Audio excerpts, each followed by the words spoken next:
Chapter 19. When were you planning to share this information with us? Halt's voice was deceptively calm. Scylla then shrugged. Once the bargaining was complete, I had him removed to Al-Shabaab when your ship was first sighted. There was always the chance that we might not reach an agreement, and in that case, I wanted the prisoner where his crew couldn't attempt to sneak attack and rescue him. He glanced at Svengal. No offense. The Scandian drew a deep breath and let it out very slowly. He was obviously making a huge effort to control himself. You know, one of these days I'm actually going to take offense if you people keep throwing out these slurs. And then things are going to get rather ugly. When we Scandians do take offense, we do it with a battle axe. Scylla then inclined his head. In that case, accept my deepest apology. In any event, now that the bargaining is successful, I'll send word to Erak and have the Aubergine brought back here, as soon as the warrant is sealed and delivered to me. Oh no, I don't think so, Evelyn said immediately. I'm not handing over the best part of 70,000 reals until I've seen the goods are undamaged. For a moment, she was about to say no offense to Svengal for referring to his Aubergine as goods. In light of his previous statement, she thought it wiser not to. The two negotiators stared at each other stubbornly. Will finally broke the silence. Why don't we all go to Erak and fetch him, he asked Scylla then. The princess can reassure herself that Erak is all right and hand over the warrant there. It was significant, he thought, that both Evelyn and Scylla then looked immediately to Halt for response. The older ranger was nodding. I think it's a good idea, he said. It was a fair compromise, and in addition, he could see there were advantages to traveling inland to Iridia. Very few Heirloons had ever ventured more than a kilometer from the coast, and a ranger's thirst for strategic knowledge was insatiable. He looked at Scylla then. I assume you'll ensure the princess's safety? We'll take an escort of 50 of my men, he agreed. And my crew, Svengal put in. After all, we've sworn to protect the princess. This time, however, Scylla didn't agree. No, he said flatly. I'm not allowing an armed force of Scandians to march across the Arida Desert. There's only 30 of them, Svengal said indignantly. Scylla then grinned grimly. 30 Scandians, he said, are the equivalent to a small army. Svengal hid a grin modestly at the statement. Scylla then switched his gaze to Halt. I can't allow it, he said simply. Halt nodded. He's right, Svengal. You wouldn't allow 100 Arida warriors to go wandering about Scandia, would you? Svengal chewed his mustache thoughtfully, and eventually he had to agree that Halt was right.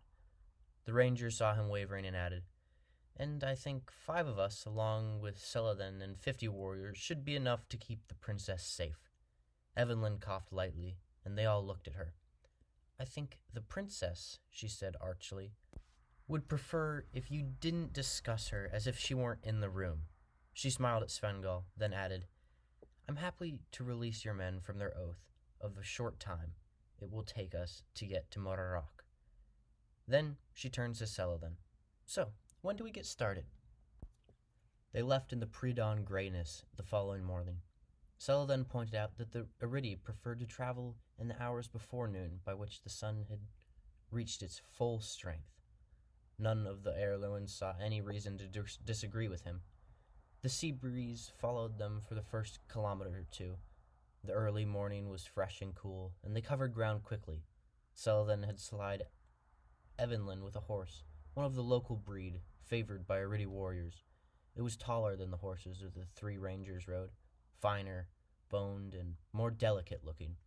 Its coat was smooth, in contrast to the shaggy little horses. It had a short muzzle and a handsome, intelligent face, obviously bred for flashing speed in short bursts, Halt thought, as he admired the beast, and undoubtedly able to cope with the heat and dryness of the desert.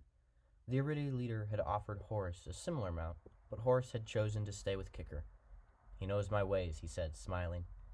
There was a long, thin band of orange creeping along the low hills in the east as they rode inland. The sea breeze faded away as they got further away from the coast, and the air was still chilled. The clear nights in the desert allowed the heat to escape into the atmosphere.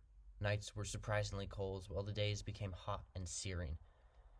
"I thought deserts were supposed to be all sand," Horace said to Will, surveying the hard, rocky surface they were crossing. Stella then heard the comment and turned to him. "You'll see plenty of that when we reach the sand depression," he said. "The ground we're crossing now is the coastal plain. Further inland, there's a belt of sand dunes that stretches 30-odd kilometers before we reach the escarpment.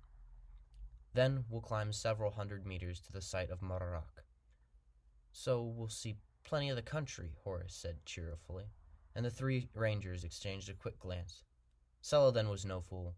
He saw the quick look that passed between the three rangers and resolved to keep a close eye on them. There was no current animosity between the two countries, but who knew what might change? The previous night, Halt had called Gillen and Will to his room. "This is a great opportunity to learn something about the inland areas of Iridia," he said. "After the first few kilometers, whatever maps we have in Heirloom are sheer guesswork." Will and Gillen had listened eagerly. Rangers were obsessed with the information gathering, and knowledge of the topography of the country could be vital if there were any future confrontations with the Iridi. "Take notice of any major land features. Cliffs, hills, tors, wells, particularly wells. When we rest, note them down. We'll compare notes each evening and make sure we keep it as accurate as possible. Then we'll draw a chart of the day's progress. Do you both have your North Seekers?" he asked. The two younger men nodded. The North Seekers were magnetized slivers of steel, set into a protective container with a free to swivel to the magnetic field of the Earth. Their use and value had originally been discovered by the Scandians. All rangers carried them. "Then use them," Halt went on. "But try to make sure Celadon doesn't notice too much of what we're doing." The glaring eye of the sun had slid up over the rim of the Earth now, a vast red ball rising into the sky. It interested Will that at this time of day it was possible to discern the sun's movement. One moment he was just broaching the horizon, the next it was soaring freely, and its heat was starting to bite, dispelling the remaining chill of the dark hours. "Don't like the look of that," Svengal muttered. He was riding a heavy-set workhorse. The slender Iridi breed would have been too light to carry his bulky frame over a long journey. Sulla then looked at him curiously, and the Scandian pointed toward the sun. "When we see a red sunrise at sea, you start looking for a harbor," he said. The Wakir nodded. "Same in the desert. It often means a storm. But not always," he added, smiling reassuringly at Evelyn. During the hours of dawn, they had ridden as a group, with Celadon's men riding around them in a ring. Now that visibility had improved, he blew on a small silver whistle, and the troop took its daylight positions. A squad of 5 riders cantered forward until they were a kilometer in advance, still in sight, but able to give ample warning of any impending attack. They spread out into a line abreast, each man several hundred meters from his neighbor. Another 5 dropped back and formed a similar screen to the rear. The remaining 40 men split into 2 riding files on either side of the command group, 100 meters out on parallel paths. It was one advantage of traveling in such bare, featureless country, Hall thought. Celadon could deploy his men across a wide space without having to keep them bunched up on a track. The other notable feature of the formation was that it precluded the men talking among themselves and missing any possible threat. The horsemen in the 2 parallel files were facing outward, he noticed, their eyes scanning the horizon. Halt nudged Abelard up level with Celadon's pure white stallion. "Expecting trouble?" he asked, nodding to the wide-flung screen of men protecting them. Celadon shrugged. "Always expect trouble in the desert. Then you usually won't meet it." Halt nodded approvingly. "Very wise," he remarked. "Who said that first?" Celadon allowed himself a thin smile. "A very wise man," he said. "Me." He glanced around. He could see the younger of the three rangers making a note on a small sheet of parchment, staring intently at a hill in the distance, with a distinctive hook shape to its peak. He decided there was little he could do to stop this activity. "You mentioned the Tungali," Halt said. He nodded meaningfully at the protective screen around them. "I'd heard you had them pretty well under control." Saladin shook his head in exasperation. "Nobody can keep those devils under control for too long." "What do you know of them?" Halt shrugged. "They're raiders, bandits, assassins," he said. Saladin shrugged grimly. "All of that and worse. We call them the Forgotten God, the Blue-Veiled Riders. They despise the true religion. They worship devils and demons, and they commit to murder and robbery and pillaging. The trouble is, they know the desert like the backs of their hands, and they can strike and fade away before we have the chance to retaliate. They have no honor and no sense of pity. If you are not one of them, you are not human. Your life is worthless." "But you did manage to defeat them at one stage," Halt prompted. "Yes, we formed an alliance with the Bedouin." Saladin saw the question forming on the other man's lips and went on to explain. "They're a desert nomad tribe. Warriors, independent, very proud. But they're honorable people. They know the desert nearly as well as the Tungali, and they joined us in a temporary alliance to bring the people to heel." "Pity you didn't make it permanent," Halt said. Saladin looked at him. "Indeed. But as I say, the Bedouin are proud and independent. They're like hawks. You can use them to hunt for a while, but you're always really hunting for themselves. Perhaps it's time I approach them again and put the Tungali back in their place." Halt noticed that the Wakir was looking more and more often at the southern horizon. He followed the man's gaze and could see a thin, dark line there. "Trouble?" he said. Saladin flashed a reassuring grin. "Maybe.